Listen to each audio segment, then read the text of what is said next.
আসসালামু আলাইকুম। একটা বিষয় নিয়ে কথা বলতে আসছিলাম আপনাদের সাথে। সেটা হচ্ছে বাংলাদেশে তরুণ প্রজন্মের রাজনীতি নিয়ে। আপনারা দেখবেন যে আসলে বাংলাদেশের মধ্যে যারা আছে সবাই হচ্ছে রাষ্ট্রীয় সম্পদ। আমি বৃদ্ধ থেকে শুরু করে একেবারে শিশু, তরুণ প্রজন্ম যারা আছে সবাই আসলেই আমরা রাষ্ট্রের সম্পদ। সবাই আমরা চাই যে বাংলাদেশকে দৃঢ়ভাবে এগিয়ে নিয়ে যেতে। বাংলাদেশ হচ্ছে বিশ্বের বুকে হচ্ছে মাথা উঁচু করে দাঁড়াক অর্থনৈতিকভাবে, ফিন্যান্সিয়াল দিক থেকে এবং সম্পদের দিক থেকে যাতে বাংলাদেশ একটা স্টেবল অবস্থায় এসে দাঁড়ায়, সেটা আমাদের বাংলাদেশের প্রত্যেকটা মানুষের চাওয়া। যাতে আমরা স্বাবলম্বীভাবে বসবাস করতে পারি।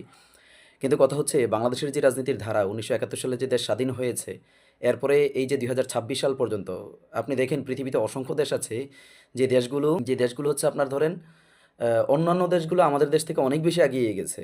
যে তাদের আপনি মালয়েশিয়ার কথা বলেন, সিঙ্গাপুরের কথা বলেন, তারা অনেক পরে বাংলাদেশের অর্থনৈতিক সমীক্ষার দিক থেকে অনেক নিচে ছিল।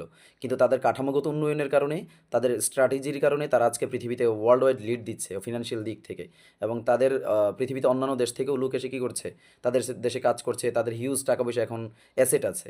এখন বাংলাদেশে তো পিছিয়ে থাকার মূল কারণ কি? আপনি দেখেন একটা জিনিস, এই যে ২০২৫ সাল বা তারও পরে বাংলাদেশে যারা তরুণ রাজনীতিবিদ প্রবেশ করছে, আপনি দেখবেন যে একটা রাজনীতির মধ্যে একটা নতুন ধারা তৈরি হচ্ছে। এই যে নতুন ধারার রাজনীতি তৈরি হওয়া, এটা হ্যানত্যান ব্যাপার না। এই যে তরুণ প্রজন্ম রাজনীতিতে প্রবেশ করছে, আমি এটা ভালোভাবেই দেখছি। কারণ হচ্ছে আপনি দেখেন যে তরুণদের যে মেধা উন্মাননটা আছে, তাদের যে একটা সুস্থ বুদ্ধি আছে, এইটা তারা কি করতেছে? যারা প্রবীণ আছে তাদের সাথে শেয়ার করার সুযোগ পাচ্ছে।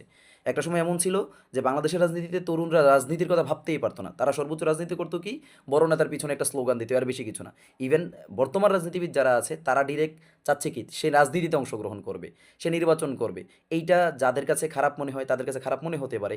সিনিয়র রাজনীতিবিদরা বলতে পারে যে আমরা দীর্ঘ বছর রাজনীতি করার পরে এসে এখন বর্তমান সময়ের মধ্যে এসে দেখা যায় তরুণ একটা ছেলে সে রাজনীতি করবে, আমি যে এত বছর মাঠে কাজ করলাম তাহলে আমার রাজনীতির জায়গা কো?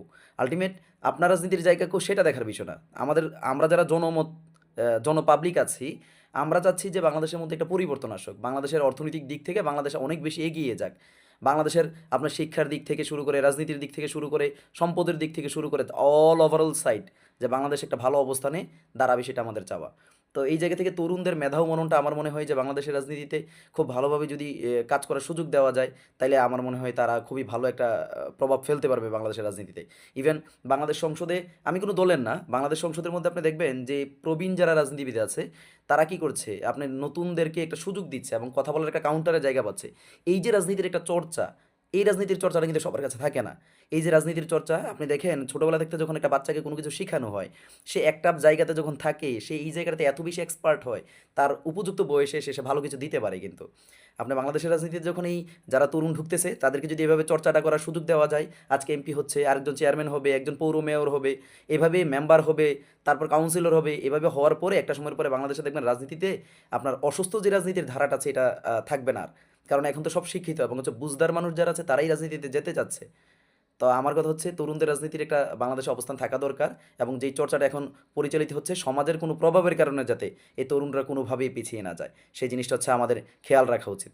তো সবাই ভালো থাকবেন, সুস্থ থাকবেন। আসসালামু আলাইকুম।